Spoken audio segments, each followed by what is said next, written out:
Untuk matcha base kita ni sebenarnya dia bukan 100% pure matcha tau. Tapi dia punya pure matcha dia 20%. Saya akan gunakan 20 gram untuk satu shot. Okey, walaupun dia ada campuran creamer dan juga gula, okey, dia punya matcha dia still rasa strong. Okey, boleh guna air panas ataupun nak guna air room temperature pun tak ada masalah. So kita guna dalam 40 ml. Okey, untuk whisk matcha boleh gunakan cha sen ataupun bamboo whisk lah orang panggil kan. Ataupun satu lagi option boleh gunakan milk frother. Untuk matcha ni kalau korang memang nak bagi rasa dia manis sikit, okay, kita suggest letak fructose syrup.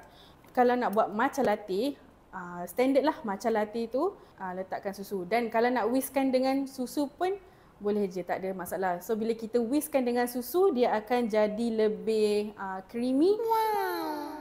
Yang green tea latte tu dia ada rasa matcha, cuma dia lebih creamy.